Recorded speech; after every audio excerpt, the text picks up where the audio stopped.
জাতীয় নেতারা যে কোনো জায়গা থেকে দাঁড়াতে পারেন। যারা তারেক রহমান যেখান থেকেই মনে করবেন সেখান থেকেই তিনি দাঁড়াবেন।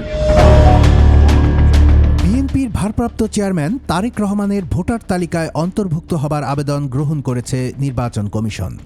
এর ফলে তিনি ঢাকা ১৭ আসনের ভোটার হলেন। এই আসন থেকে ত্রয়োদশ জাতীয় সংসদ নির্বাচনে ধানের শীষ প্রতীকের প্রার্থীও হচ্ছেন তিনি।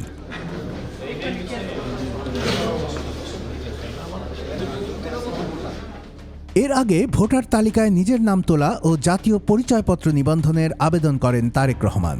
শনিবার দুপুরে আগারগাঁওয়ে নির্বাচন প্রশিক্ষণ ইনস্টিটিউট ভবনে গিয়ে তিনি ছবি তোলা ১০ আঙ্গুলের ছাপ দেয়া, চোখের আইরিশ ও স্বাক্ষর দেওয়ার কাজ সারেন।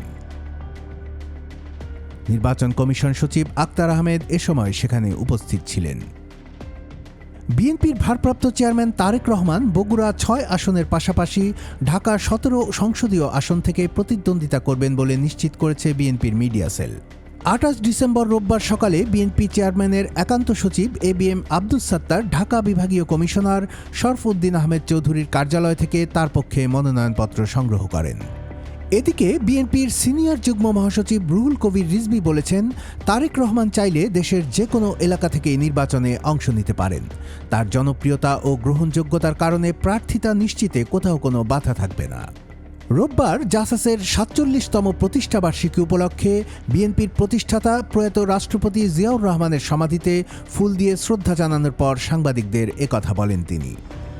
রিজভী বলেন, তারেক রহমান যেখানে উপযুক্ত মনে করবেন সেখানেই নির্বাচন করবেন এবং তার জনপ্রিয়তার কারণে কোনো এলাকাতেই তার প্রার্থিতা নিয়ে কোনো বাধা থাকবে না। সারা দেশ নির্বাচন পরিচালনা করা এবং ভোটারদের উদ্দীপনার একজন প্রধান প্রতীক উনি যে কোনো জায়গা থেকেই সারা বাংলাদেশে তো তার নেতৃত্ব এবং তার দেশের মানুষ তাকে একজন জাতীয় নেতা হিসেবে বরণ করেছে। উনি যে কোনো জায়গা থেকেই উনি দাঁড়াতে পারেন। তো জাতীয় নেতারা যে কোনো জায়গা থেকেই দাঁড়াতে পারেন।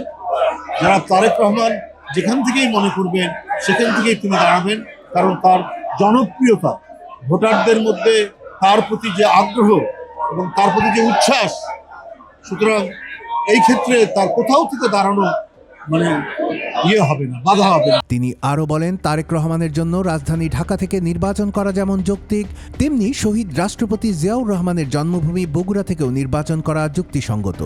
তিনি উল্লেখ করেন, অতীতে বগুড়া থেকে নির্বাচন করে বিএনপি চেয়ারপারসন বেগম খালেদা জিয়া একাধিকবার সংসদ সদস্য নির্বাচিত হয়েছেন।